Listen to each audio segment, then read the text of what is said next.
Realmente hoy es un día especial, difícil de abarcar, incluso de entender por algunos y algunas. La última vez y primera vez que vi en físico al señor Salvatore Mancuso fue en la plenaria de la Cámara de Representantes del Congreso de la República. Estaba muy elegantemente vestido.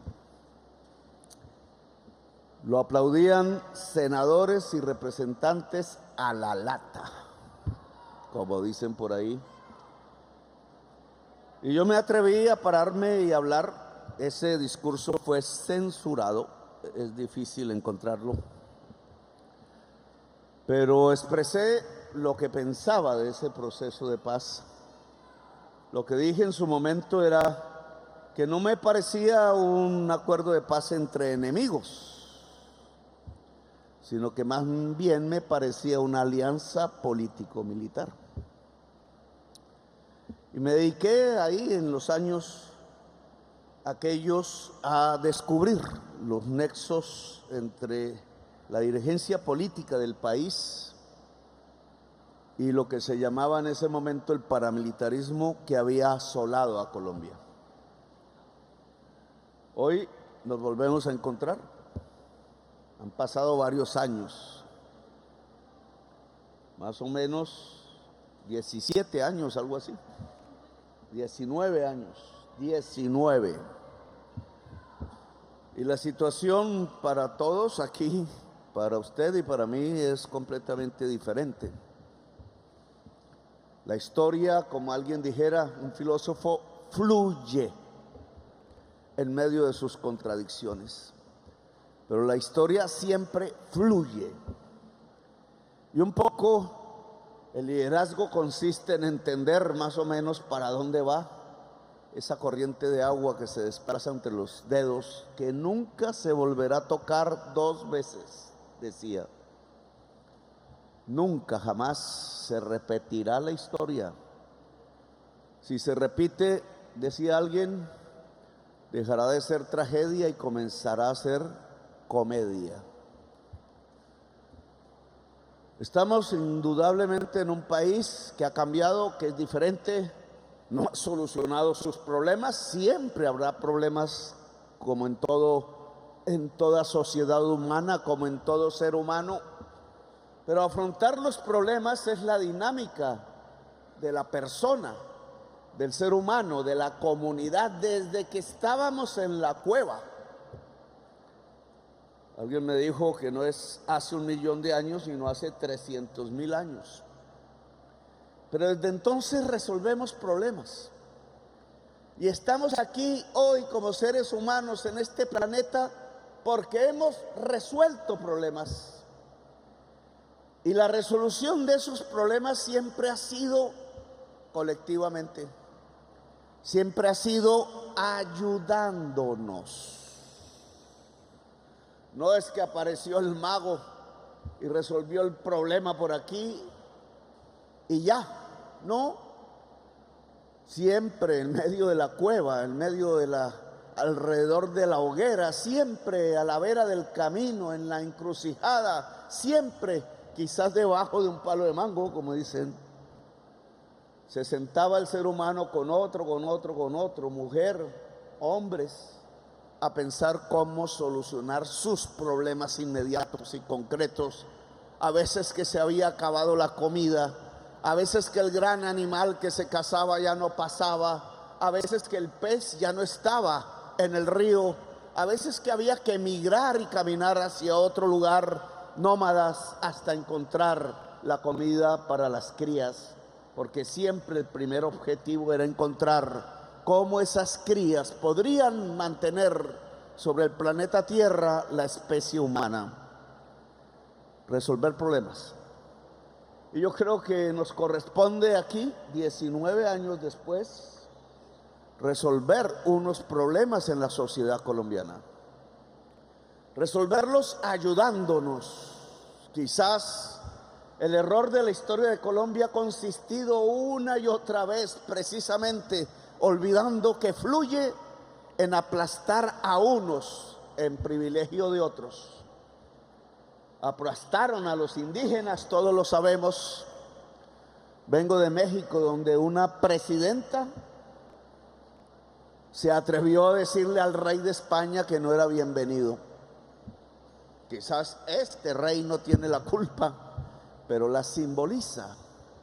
Y nunca ha habido una excusa pública de ese aplastamiento de civilizaciones enteras, una de las cuales la civilización zenú. Y por ahí comenzó el aplastar y el aplastar al ser humano, incluso a orillas del río Sinú. Aplastaron a los esclavos que traían a la fuerza cuando eran libres en el África, y los aplastaron aquí cuando habían perdido su libertad por décadas, por siglos enteros. Le iban diciendo: tú y tu esposa y tus hijos y tus nietos y tus bisnietos hasta el último día serán esclavos. Y creyeron que aplastando así a un ser humano no habría rebeldía. Y rebeldía fue lo que hubo en estas tierras. Nadie se deja aplastar. Nadie se deja aplastar. Decía, precisamente vengo allá de México, entonces estoy un tanto inspirado. Decía Zapata: sí, quizás algunos eligen ser gusanos y dejarse aplastar, pero la mayoría queremos ser águilas y no dejarnos aplastar nunca. Y el pueblo de Córdoba no se deja aplastar. Tiene una historia un poco diferente a la historia general de Colombia. Algo específico, todas las regiones de Colombia la tienen. No somos un solo pueblo homogéneo, somos el pueblo de la diversidad. De ahí nuestras culturas, nuestros acentos, nuestras comidas, nuestros gustos vienen de historias diferentes, y hemos venido aquí a conjugarnos como se cruzan las sangres, como se cruzan los ríos precisamente que fluyen cada vez para aumentar y lograr un río más grande. Hemos venido a construir la historia de Colombia, aquí con las migraciones recientes y las antiguas, aquí con los árabes en nuestras venas, y no los de ahora, sino los que llegaban en las carabelas por primera vez a la costa Caribe, aquí con la sangre de los esclavos que se liberaron, como aquí cerca en San Basilio con Bencos Biojó desde Cartagena, y aquí con el campesinado que decidió tener la tierra, porque esta tierra es fértil, de las más fértiles del mundo, porque estamos en un valle de fertilidad tal como los egipcios lo tenían con su río Nilo y otras civilizaciones del mundo. Tenemos una ventaja, y es que ese río da al mar. Y a veces no nos hemos preguntado: ¿y qué hay más allá del mar? No tenemos montañas grandes a nuestro alrededor. La vista se puede perder en el horizonte, y cuando la vista se pierde en el horizonte, se exhala un suspiro y se siente libertad. Por eso aquí comenzó la lucha campesina en Colombia. Y quizás Salvatore usted no lo conoció, a lo mejor, no sé. Esos profesores de la Universidad de Córdoba lo enseñaban a las juventudes de Córdoba, estudiantiles que yo conocí, porque como joven llegaba aquí a Ciénaga de Oro, y a veces no entendía por qué llevaban bajo su brazo las 5 tesis filosóficas de Mao Zedong, y me sorprendió. Y yo creo que no estaban equivocados, porque lo que estaban pensando esos jovencitos y jovencitas es que la tierra del Valle del Sinú debería ser del campesinado, de los indígenas que habían poblado estas tierras y de los esclavos que se habían libertado. Y ese tipo de pensamiento que algunas élites consideran es subversivo, Resulta que influyó en un paisano suyo y mío. Lo conté en Tierra Alta. Uno que llegaba en un barco por ahí, quizás a Cartagena, quizás a Tolú, quizás a Panamá, que era nuestro y que era anarquista de pensamiento y se llamaba Vicenzo Adamo, y él creó la primera casa obrera en esta ciudad, y allí fueron los campesinos de la plaza de mercado que él a grito pelado convocaba para las nuevas ideas del mundo, y le llegaban, entre ellas una Ana Julia Guzmán, un Boche Hernández, y el Boche fue asesinado por los hermanos Lacharm Casado, como se casan las zorras, a caballo ellos, él corriendo, escapando del látigo y la escopeta. Yo creo que ahí hay un episodio de la historia de Córdoba que no podemos volver a repetir, porque Ana Julia Guzmán hay por doquier en el departamento de Córdoba. Cada mujer de Córdoba es una Ana Julia Guzmán que pide a sus vecinas reunirse para luchar por la tierra. Y quizás no haya muchos Vicenzos Adamos, quizás la historia de la migración italiana aquí tuvo una bifurcación como la historia misma de Italia. Usted parecido a Mussolini, la verdad, y Vicenzo Adamo pidiendo la anarquía en estas mismas tierras, y quizá yo mismo gritando y cantando la Bella Ciao. A usted le tocó el papel de Mussolini, a mí el de la Bella Ciao. Hay mucha gente en Colombia que no sabe qué significa cantar la Bella Ciao. Yo le invito a usted a dejar el papel de Mussolini definitivamente y cantar la Bella Ciao. Per la libertà, dice. Por la libertad. Porque al final, fluida el agua de la historia, aquí volvemos a unos términos que hay que resolver en el departamento de Córdoba: la tierra, la democracia, la justicia social, para encontrar la paz. Paz para que nunca más la sangre de un joven, de un viejo, de una vieja vuelva a correr por estas tierras. Paz para que sepamos ayudarnos ante los problemas, los actuales y los que vendrán, con seguridad. Los que vendrán van a ser difíciles, porque si no se hace nada en el mundo, veremos convertir este valle fértil en un desierto. Y no dependerá de la gente que esté aquí. Veremos cómo la gente joven se va buscando el agua, cuando tanta agua tenemos a nuestro alrededor. Veremos cómo se queman las tierras y los ranchos, ya no por obra de la mano humana, sino por el calor. A menos que sepamos cambiar las cosas hoy, no solo en Colombia, sino en el planeta entero, allá donde las chimeneas, por la riqueza de sus sociedades, están expulsando el CO2. Esas luchas globales hoy se juntan con unas luchas locales, van de la mano y nos presentan unos problemas que tenemos que resolver. La tierra para el pueblo cordobés. Yo no estoy diciendo expropiar, yo no estoy diciendo venir con las manos armadas a quitarle la tierra a quienes la poseen, sin hacerla producir y entregarla al campesinado. Yo estoy hablando de un acuerdo, incluso de un acuerdo nacional, porque no es solo en Córdoba donde existe el problema de la tierra. La tierra tiene una función social, decía la Constitución del 86, y la Constitución del 91 lo repite. ¿Cuál es la función social de la tierra? Producir alimentos para los seres humanos, quizás materias primas para otro tipo de productos.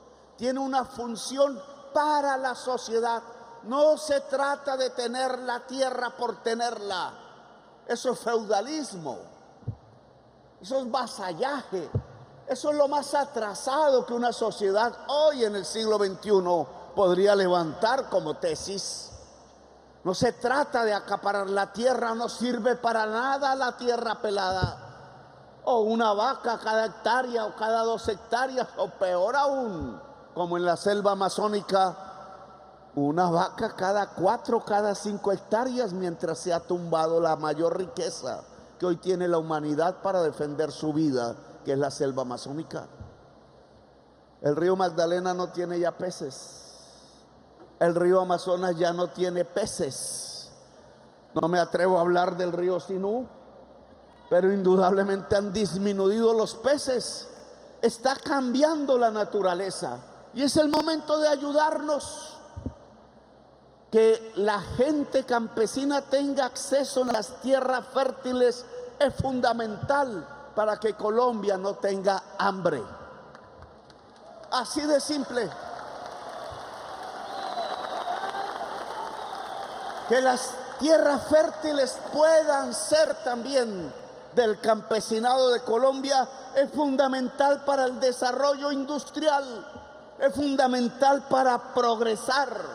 Cuando hablamos de una reforma agraria, de democratizar la propiedad y posesión de la tierra, estamos hablando de un camino para que avance la sociedad colombiana, no del atraso, no de quedarnos quietos, sino de transformarnos hacia adelante, porque podemos volvernos una potencia alimentaria para el mundo, tanto en los productos brutos que da la tierra con el trabajo humano, como en la transformación industrial de esos productos, a través de asociarnos, a través de ayudarnos, a través de ayudarnos con la naturaleza y no destruirla. Claro que Córdoba tiene un camino ahí por delante. Y yo diría que todo el Caribe junto y todo el Magdalena Medio junto.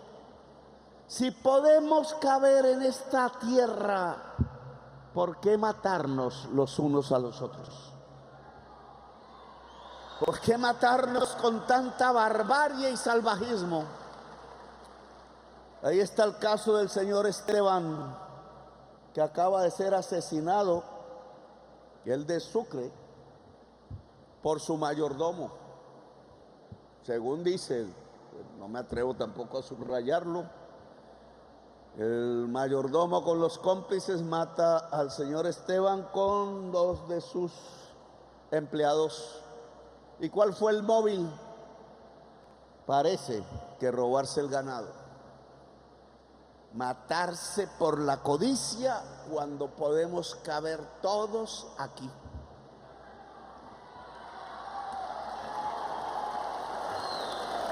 Las tareas de la reforma agraria, claro que tienen que ampliarse. Claro que tenemos que llegar a cada municipio del departamento. Claro que tenemos que lograr un diálogo en donde la reforma agraria no asuste a nadie, sino que sea un instrumento de producción. Muchísimos terratenientes han llegado a vendernos voluntariamente su tierra. Ahora bien, si la tierra es la base de la justicia social en el departamento y por tanto de la democracia, ¿qué papel pueden cumplir quienes en épocas pasadas decidieron el camino de la violencia? Es difícil. Yo critiqué el proceso que ustedes iniciaron, que llamé de alianza político-militar con el expresidente Álvaro Uribe Vélez, vecino de estas tierras, porque también es propietario de ellas. Ese proceso de paz terminó, en mi opinión, mal. A ustedes los extraditaron. No estaba escrito en el acuerdo de paz. Es decir, quienes los aplaudían considerándolos héroes, los senadores, los representantes a las cámaras, los grandes propietarios de la tierra en Colombia, los grandes empresarios del país, los cacaos, y ciertos medios los aplaudían como héroes, como salvadores, porque ustedes eran capaces de demostrar que a partir de la sangre podían extirpar la rebeldía de las gentes más que de las guerrillas. Esos mismos que los aplaudieron, los pusieron en un avión encadenados, esposados, y se los llevaron a una justicia extranjera. Los traicionaron. Y la paz no se hace con traiciones. La paz se hace con la palabra puesta sobre la mesa. Ahora observo a comandantes del ELN. Tengo en mi oficina la sotana del padre Camilo Torres Restrepo. Nos costó meses para que medicina legal, a través de los procedimientos científicos de ADN, pudiera comprobar que esa sotana era la que se ponía un sacerdote revolucionario que quería cambiar a Colombia y que murió en combate, cuyo cuerpo no ha sido posible encontrar de nuevo. ¿Y a quién le entrego yo esa sotana? La dejo en esa casa fría donde quizás llegue un verdugo de gobernante y la queme, desaparezca, porque significa rebeldía. Se la entrego al ELN, que ya no sabe distinguir entre lo que decía el sacerdote hablando de amor eficaz y el cartel mexicano que de pronto llega a comprar las drogas.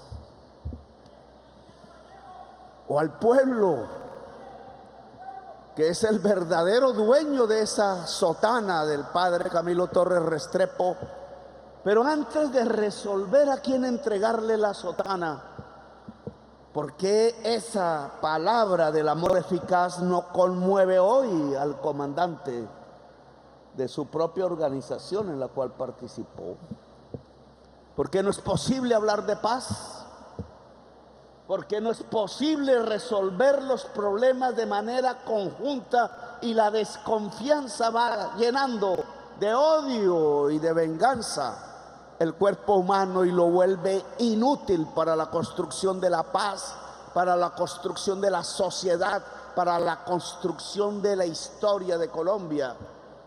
Y entonces la tentación de Pablo Escobar se vuelve más importante que la palabra y la indicación del sacerdote Camilo Torres Restrepo. Ha cundido eso en la nueva violencia colombiana, y no porque ya haya perdido en mucho sus banderas ideológicas, su razón de ser de épocas anteriores, no significa que no tengamos que resolverla ahora, porque puede convertirse, como lo vemos en el Medio Oriente, como lo vemos en otros lugares de la tierra, en un obstáculo para construir una nación, la nación colombiana, la nación latinoamericana. Resolver este problema de ahora implica ayudarnos. Por eso lo nombré a usted Salvatore Gestor de Paz, para que ayude a la paz. Sabedor que no puede usted ni nadie repetir lo que era el pasado, esto es diferente. Quizás el Clan del Golfo lo han usado, lo han construido unos políticos como antaño para quedarse con los bienes que ustedes entregaron, y para que esos bienes no pasen a la gente del pueblo víctima a la cual el acuerdo de paz dijo estaban destinados. Eso nos pasó en Buenavista. Un concejal era el poseedor de las tierras de Macaco y de Cucobaloy, un concejal del pueblo al cual fiscales y autoridades habían permitido que poseyeran esa tierra. Usaron el proceso con los paramilitares para que la tierra pasara de dueño, no en manos de las víctimas, sino de unos cuantos politiqueros y politiqueras. El señor fiscal Barbosa se negó a dar la lista de los bienes de extinción de dominio de narcotraficantes porque han pasado a manos de políticos, de familiares de los políticos y de familiares de los dueños del Estado. Y por eso las dificultades que tenemos hoy para encontrar los caminos de la verdad. De nuevo se quiere repetir la historia del despojo, como si el pueblo colombiano no estuviera cansado ya del despojo. Pues yo sí creo que usted, Salvatore, el señor Jiménez y el señor Jorge 40 o alias Jorge 40, todos tienen nombres de personas que hay que escribir aquí. ¿Cómo? Rodrigo Tobar y otros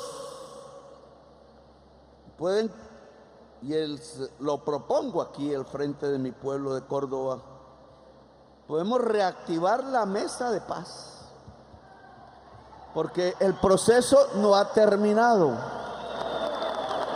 Dado que no se han entregado los bienes que ustedes le entregaron a la justicia, a las víctimas de la violencia, el proceso entonces no se ha terminado. Quedó interrumpido. Y para ello entonces le propongo instalar la mesa para finiquitar el proceso de paz que inició Álvaro Uribe Vélez con ustedes. Esta vez sin traición, esta vez sin miedo a la verdad, que creo que existía en esa época. Le tenían un pavor a la verdad, a las verdades en plural.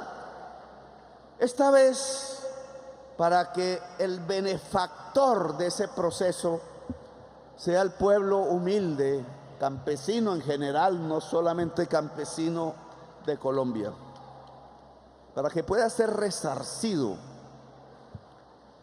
Resarcimiento, indemnización, es la antesala del perdón. El Padre me puede hablar de perdón, pero yo hablo de un perdón laico. Usted me habla del divino. Hay un filósofo que habló de este tema que se llama el perdón social, un francés, que nada tiene que ver con Colombia, pero por pronunciar su frase casi que quedó colgado en la prensa de Colombia.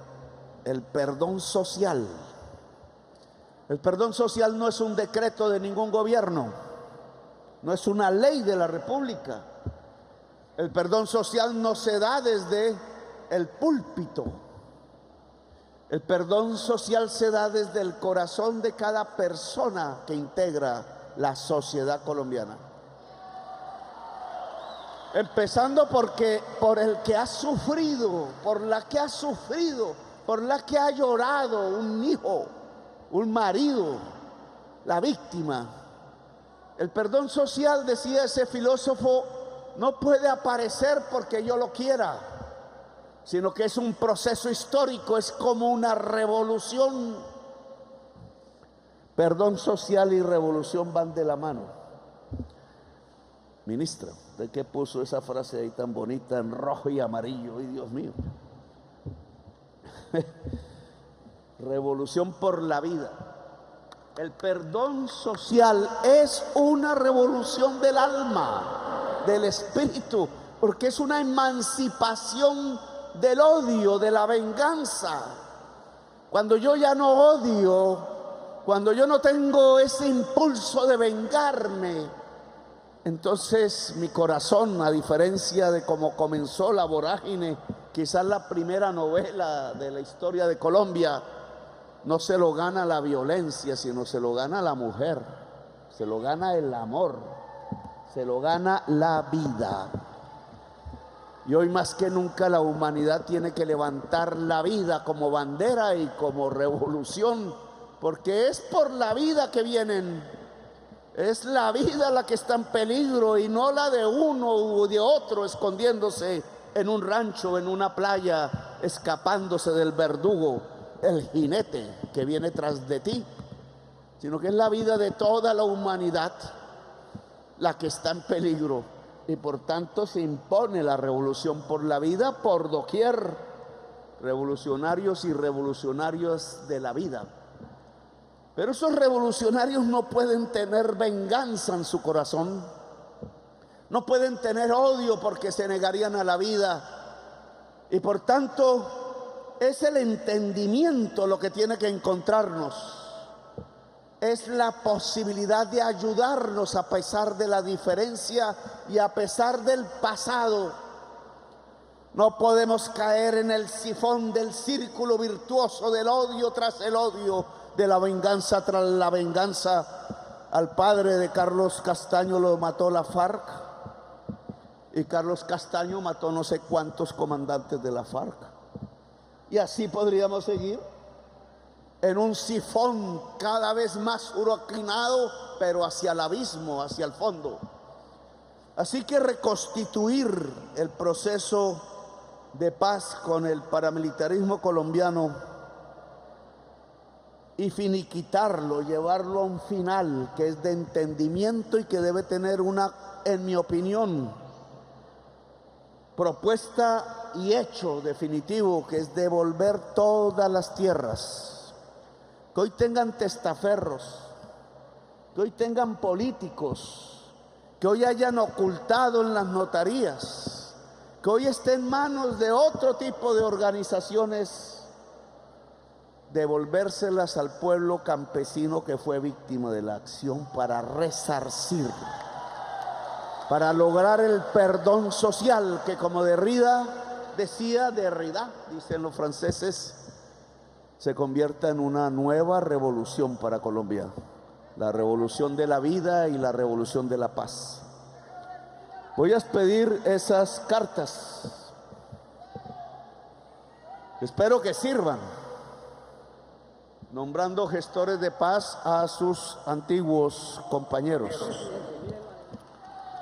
para que nos ayuden en este proceso y encontremos los caminos del entendimiento y de la paz y de la construcción de una gran nación que no vuelva jamás a encontrar en los episodios de la historia cómo se mata como Caín y Abel entre sí misma, estúpidamente, tontamente, eliminarnos entre nosotros mismos cuando tenemos es que ayudarnos. Y voy a hacer una carta también, cuando firma el presidente es un acto administrativo, recuperando la palabra rebelión y rebeldía. No porque sea ingenuo y piense que lo que hoy dispara en las montañas y en las trochas de Colombia sea la expresión de una rebeldía cada vez más inaudible, más inatendible, más escasa, porque la codicia ha sabido llenar de balas las trochas y las montañas de Colombia, sino porque bien vale la pena recuperar a quienes aún piensan que por rebeldía están en una montaña, así sean pocos, porque no debió desaparecer del léxico jurídico de Colombia la palabra rebelión, con la cual a mí me juzgaron, reemplazada por algo que llaman terrorismo, que no nos ha ayudado a resolver para nada los problemas dramáticos de violencia de este país. Ahí siguen las masacres, ahí siguen los líderes muriendo, ahí siguen las comunidades asustadas en las noches, ahí siguen los ranchos quemados, ahí sigue el control por las armas del corazón libre del colombiano y de la colombiana, que no quiere esa represión ni ese control, porque quiere ser espíritu libre, y nosotros tenemos que ayudarles a ser espíritu libre. Ambas cosas haremos hoy o mañana.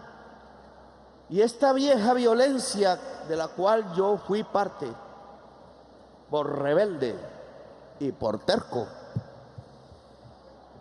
llegué aquí a ser presidente. Esa vieja violencia puede ayudar a resolver esta nueva violencia que ya no tiene la bandera de la ideología, sino la codicia en el centro de la acción. Mientras tanto, el ejemplo es fundamental. La transformación del territorio. Y transformar a Córdoba, señor gobernador, alcalde, se nos vuelve fundamental. Córdoba como la región donde nació la rebelión, sí, la rebelión campesina. Córdoba donde esa rebelión fue apagada a sangre y fuego de una manera bárbara. Y Córdoba donde pueda aparecer ahora el entendimiento y la construcción de una gran nación colectiva donde todos quepamos y nos abracemos en un gran porro, en un gran fandango, que nos queme las manos apenas la vela, ¿o no, gobernador? O nos queme el corazón de un relámpago de pronto que no se pudiera esperar por ahí, pero que no nos quemen más las balas ni los machetes, que no nos despedacemos más entre nosotros. Entre fandango y porros podemos construir una nueva Colombia democrática, justa y en paz. Gracias por haberme escuchado, muy amables.